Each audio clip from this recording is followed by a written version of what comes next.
뿌리가 튼튼한 사람이 되고 싶어. 나답게 살아가는 힘. 어렸을 때 내게 행복은 유명한 패션 디자이너의 옷을 멋지게 차려입고 잡지 뉴스 페이지를 장식하는 것을 의미했다. 대학을 졸업하고 나서는 예술에 대한 지식을 쌓고 자유를 마음껏 누리는 우아한 지성인이 되는 것이었다. 지금은 다르다. 나를 소중히 보듬어주는 일상을 반복하며 평온하게 살아가는 것이 바로 행복이 아닐까? 퇴근 후 샤워를 마치고 아니 에르노의 소설 단순한 열정의 마지막 문단을 읽을 때 잔잔한 행복이 차오름을 느꼈다. 책 속에서 찾은 사치에 대한 인상적인 서술을 내가 지금 느끼는 행복의 감정으로 바꿔 적었을 만큼 나를 둘러싸고 있는 집은 적당히 아늑했고 곁에는 숙면을 돕는 캐모마일 티 한 잔이 있다.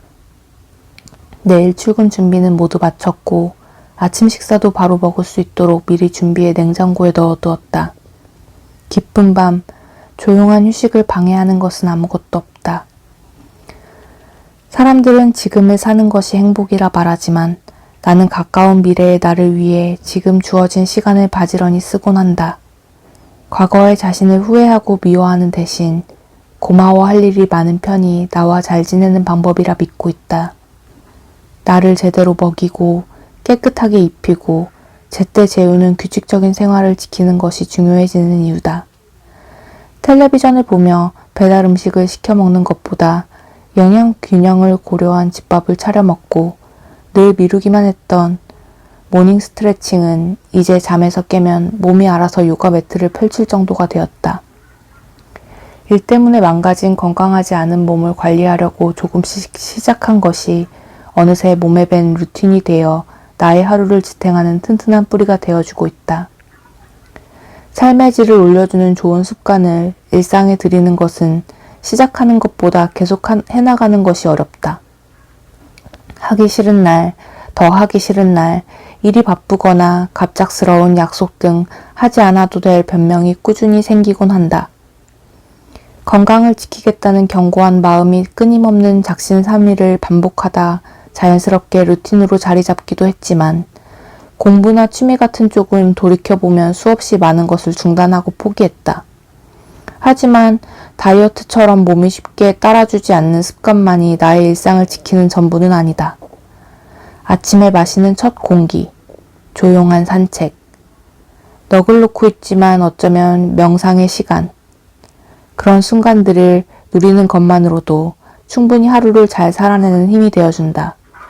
그러니 전문가, 친구들이 좋다고 추천하는 습관보다 자신에게 매일 반복할 만큼 의미 있는 일을 찾는 것이 무엇보다 우선 아닐까?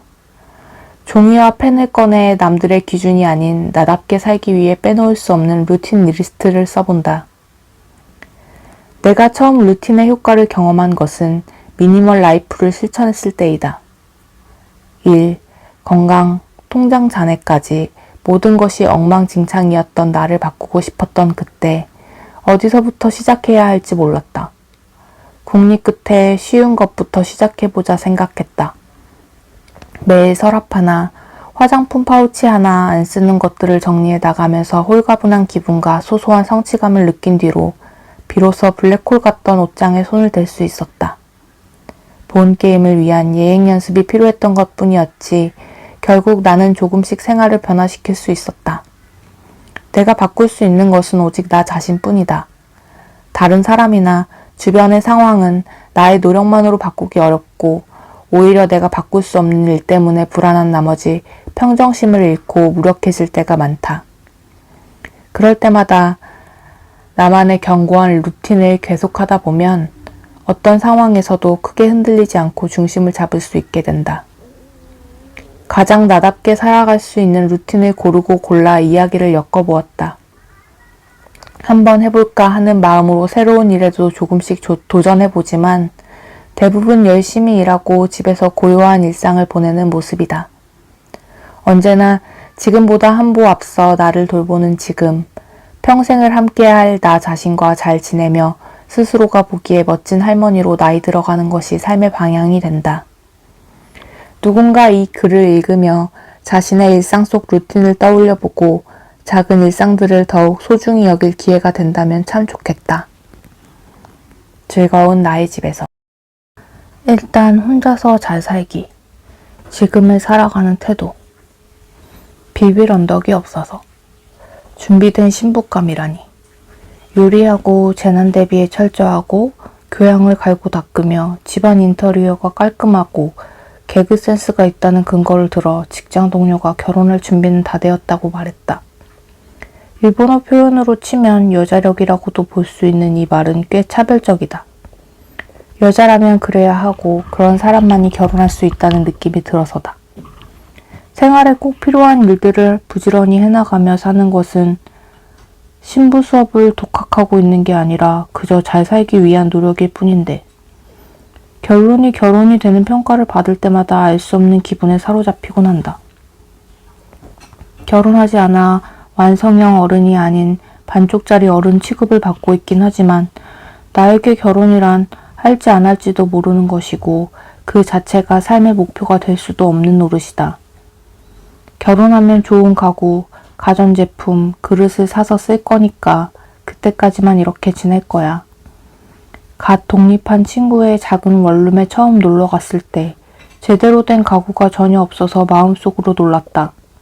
책꽂이 없이 책들은 벽에 기대어 세워져 있었고 박스 같은 것도 몇 개 쌓여 있었다. 마치 어제 이사 온 것처럼 애정이라고는 전혀 느껴지지 않는 그 공간이 결혼 전까지 임시 거처라고 한다. 당시 결혼할 사람도 없던 친구였는데 모든 것을 결혼 이후로 미루며 살았다.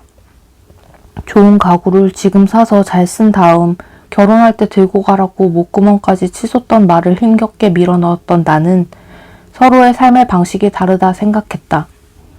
로또는 사지도 않으면서 로또 되면 일 그만두고 여행 다니면서 살 거야 같은 생각을 종종 할 만큼 내 생활은 지금도 유유자적하지 않다. 그래도 경제적으로 크게 궁핍하지 않고 깨끗하게 정돈된 공간에서 어느 정도 원하는 여가를 즐길 수 있는 라이프 스타일이니 만족한다. 이 모든 생활의 토대를 내 힘으로 만들기까지 말로 응원하는 사람은 많았지만 월세를 대신 내주는 사람은 없었고 그러니 결혼 전까지 최소한의 것만 갖추고 살겠다는 친구에게 나도 별다른 말을 할 수 없었다. 내가 책 선반을 사줄 것도 아닌데 다른 사람의 선택을 걱정이란 이름으로 평가할 수는 없다. 그 친구에게 결혼 소식이 아직 없으니 여전히 책이 비뚜름하게 휘어진 채로 바닥을 선반 삼아 세워져 있을지 문득 궁금해진다. 어떤 순간에도 임시의 삶은 없다. 어제 내가 지금의 나를 만들었고 내일은 어떤 예측 불가능한 일이 일어날지 알 수 없다. 가장 확실한 것은 나는 지금을 살고 있고 여기에 있는 나를 잘 돌보며 사는 것만큼 확실한 만족을 주는 일은 없다는 점이다. 혼자 살아가는 일엔 퍽 익숙하다. 누군가에게 기대지 않고 스스로 살아간다는 것. 가끔 쓸쓸할 때도 있지만 크게 외롭지도 않다. 그저 회사에서는 일하는 직장인이자 집에서는 청소와 요리에 매달리는 생활인으로 보통의 날들을 살아가는 것뿐이다. 주변에 비슷한 리듬으로 살아가는 사람들과 만나서 수다를 떨거나 쇼핑도 하고 혼자서 취향에 맞는 전시와 공연에도 종종 간다. 대부분 시간을 책을 읽으며 딱히 모나지도 둥글지도 않게 존재하는 평온한 일상을 보내는 혼자의 생활. 지금의 나다. 고민 없이 좋아하는 일 하나. 중학교 때 국어 선생님이 교무실로 따로 불러 글짓기 실력이 꽤 우수하다는 칭찬을 해주셨다. 칭찬을 받았던 글쓰기 주제는 사회의 어떤 현상을 논평하는 논픽션 분야였다. 그 다음 수업 때는 재벌에게 복수하는 귀신이 나오는 막장 드라마 중심 서사에 호러를 섞은 자본주의 풍자적인 단편을 써보았는데 선생님은 머리를 갸우뚱할 뿐 말을 아꼈다. 너무 아방가르드했나? 그 칭찬에 힘입어서였는지 모르겠지만 삶이 글쓰기 중심으로 흘러가기 시작했다. 10대 때 즐겨보던 패션 잡지에 나와있던 칼럼들을 베끼어 쓰고 흉내내 쓰다가 나도 잡지를 만들어 봐야겠다고 생각했다. PC방에서 패션계 주요 소식을 담은 디지털 잡지를 만들어 구독자를 모으던 일은 친구들 사이에서 유행하던 게임보다 재미있었다. 대학생이 되자 가족에게 컴퓨터를 선물 받았는데 본격적으로 블로그를 시작해 쓰고 싶은 글은 모조리 썼다. 그때만 해도 어떤 유행을 찾아내고 기획을 하고 사진을 모으고 글을 쓰는 일이 진짜 직업이 될지는 몰랐지만 재미있다는 이유 하나만으로 블로그를 계속하다 대학교 4학년 때 블로그에 소개한 패션 칼럼을 본 한 출판사에서 책을 내보자는 제의를 받게 된 것이 글쓰기 커리어의 시작이 되었다. 대학생이었던 나는 패션 관련 책을 출판하면 패션 업계에 일을 구할 때 큰 도움이 될 것이라고 생각해 기뻤다. 어쨌든 생각지도 못한 작가 데뷔였지만 아무것도 이룬 것이 없는 평범한 내게도 이런 기회가 온다는 것이 당황스러울 만큼 신기하기도 했다. 생각해보면 작가를 장래 희망 칸에 적어 넣었던 것은 초등학교 시절 키다리 아저씨나 작은 아씨들을 읽던 감성 일대를 빼놓곤 생각해본 적이 없었는데 운명은 개척하는 것으로 생각했던 나는 이제 사람의 운명은 정해져 있다고 믿는 쪽이 되었다. 그 일만 생각하면 설레고 마음이 뜨거워져 어쩔 줄을 모를 때보다 어쩌다 시작했는데 그 방향으로 일이 슬슬 풀려나가는 쪽이 내 운명 같다. 직업으로 한정 지어보면 어릴 때 패션 디자이너가 되어 화려한 삶을 사는 내 모습을 그려보곤 했다. 하지만 아무리 스스로 열심히 공부해도 어린 내게 운명처럼 좋은 멘토 혹은 별자리 운세에서 파란 물건을 지니면 남쪽에서 만난다는 귀인 역시 나타나지 않았다. 오히려 패션 디자이너가 되고자 어쩌다 주어진 면접을 다녔을 때 이탈리아 마랑고니 패션스쿨 출신 면접자의 화려한 포트폴리오와 나의 초라한 포트폴리오를 비교하는 면접관 때문에 처참한 기분을 느껴 좌절할 뿐이었다.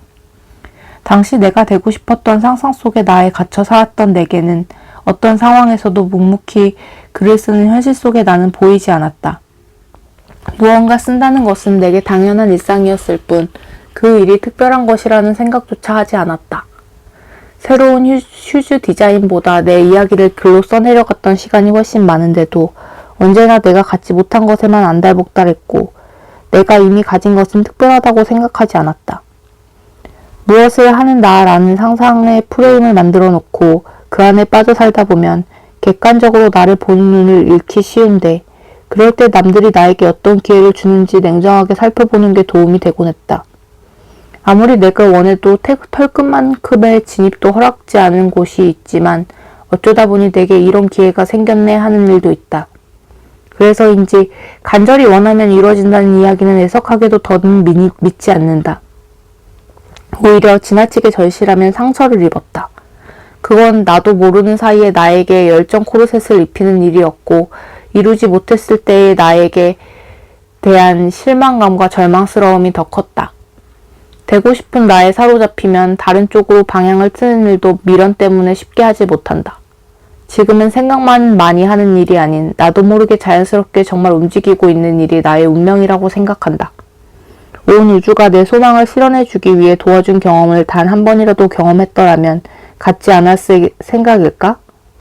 그토록 어린 시절 원했던 패션 핏불이 되지 못했지만 아무 생각 없이 계속 읽고 쓰다 보니 기자가 되었고 홍보 담당자로 일했다. 그리고 동시에 칼럼니스트와 작가로 활동하며 어쨌든 지금도 글 쓰는 사람으로 산다. 좋아하는 것은 자연스럽게 삶에 스민다. 천재도 즐기는 사람을 이길 수 없다고 할 만큼 좋아하는 일은 바로 내가 가지고 태어난 재능. 한국인 최초 쇼팽 콩쿠르 우승자인 피아니스트 조성진과 세계적인 피겨스케이터 김연아의 공통점은 어린 나이에 거장의 반열에 올랐다는 것인데 그들의 인터뷰에서 공통으로 나타나는 그냥 하는 거지 무슨 생각을 하면서 하는 게 아니다는 것에서도 발견할 수 있는 태도다. 정말 좋아하는 일은 고민하지 않는다. 목표를 정해서 시작하는 것도 아니다. 하고 싶으니까 별다른 계산 없이 한다. 그런 일 하나를 찾았다면 손에 꽉 쥐고 잘 되든지 말든지 계속 하는 거다. 성공에 욕심부리는 순간 부담감에 짓눌려 재미가 사라질 테니까. 그러니까 그저 또 쓸 수 있어서 좋다라는 가벼운 느낌으로 오늘도 쓴다. 평생 하고 싶은 일이 있는 것만으로도 아침에 눈을 뜨는 것이 설레었던 어느 날을 기억하면서. 어느 날의 문장 하나. 사람이란 모름지기 자신이 무지하다는 사실을 알아야만 성장할 수 있다. 그런데 아는 것만 계속해 사용하면서 어떻게 자신의 무지를 기억할 수 있겠는가? 사람의 태도는 짧은 대화나 책 한 구절로도 변할 수 있다. 언제나 책을 읽을 것. 편협한 시선으로 이제까지 알게 된 것이 전부인 것처럼 말하는 내 모습에 실망하지 않기를. 그래서 늘 열린 마음으로 새로운 세계를 받아들이고 시야를 넓힐 수 있었으면 좋겠다. 우리는 매일 무언가를 배운다. 지식일 수도 있고 삶을 대하는 태도나 자잘한 기술 같은 것일 수도 있다. 웃고 즐거워하는 감정까지 다른 사람에게 배우기도 한다. 매일 같은 틀 안에서 사는 사람은 고인물이 되기 쉬운데 활동 범위가 그리 넓지 않으니 협소한 인간관계 속에서 희노애락을 경험하고 미디어에 나오는 각 분야 권위자들의 말에 세뇌당해 어느새 비판하는 방법조차 잊어버리기도 한다. 가방은 들고 나가지 않더라도 읽을 책 한 권은 꼭 옆구리에 끼고 다닌다. 그냥 그게 나이고 존재 이유 같아서다. 그렇게 습관적으로 활자를 읽다 보면 다른 사람의 관점에서 세상을 바라보는 법을 배우게 되는데 특히 울림이 강했던 책은 몇 번이고 다시 읽어 나의 것으로 만들어 삶의 방식을 바꿔버리기도 했다. 늘 궁금했던 것은 나는 왜 살고 있는지였다. 태어난 목적을 알 수 없어 앞으로 어떻게 살아야 할지 갈피를 못 잡고 방황했던 것 같다. 나의 직업이 신의 계획이고 이를 성실하게 해내야 한다는 청교도의 소명사상에 맞춰 살아야 하나? 아니면 스토아 철학의 주장처럼 백지 상태로 태어나 경험으로 자신을 완성해 나가는 일일까? 나는 종교가 없고 특정 철학에 기대어 살아가는 사람도 아니다. 그래서 생각이 편향되어 있지는 않지만 삶의 중심이 없어서 흔들릴 때가 많다. 그런 내게 책은 위안이다. 사는 것에 지칠 때면 서점이나 도서관에 가서 아직 읽고 싶은 책이 이렇게 많다고 생각한다. 소설, 영화, 뮤지컬로도 공연되고 있는 로얄 달의 마틸다에서 4살 때 도서관을 처음 알고 닥치는 대로 책을 읽던 마틸다처럼 도서관에서 책을 빌려 읽을 수 있다는 것을 알게 된 마틸다가 술에 가득 책을 싣고 집으로 돌아와 코코아를 마시며 책을 읽는 장면에서 나와 닮은 삶의 기쁨을 발견한 것처럼 책과 나는 그저 평생 친구 같은 존재라 언제 어디서든 책을 펼친다. 집이 아니라면 지하철 독서를 가장 많이 하는데 긴 출퇴근길도 책을 읽는 시간이라 생각하니 그렇게 힘든 시간인 줄 모르겠다. 문학만 읽는다면 빨간머리 앤처럼 언제나 낭만적인 말과 무한한 상상으로 가득한 세상에서 살겠지만 세상은 딱 하나만 존재하는 게 아닌 여러 분야가 긴밀하게 얽혀 돌아가는 곳이다. 책만큼은 편식하지 않고 사회, 경제, 인문 등 여러 분야의 책을 골고루 읽는 것이 편협한 자신의 사고방식을 변화시키기에 좋다고 생각한다. 언제나 답은 자신의 마음속에 있고 그걸 발견하는 과정은 어렵다. 고민하지 않는 삶은 없다. 고민하는 그 자체가 어떤 일을 그리고 삶을 다른 방식으로 바꿀 수 있다는 것을 알고 있는 것. 그러니 오늘도 자신을 달래는 방법으로 누군가의 고민과 성찰이 담긴 문장 하나를 찾는다.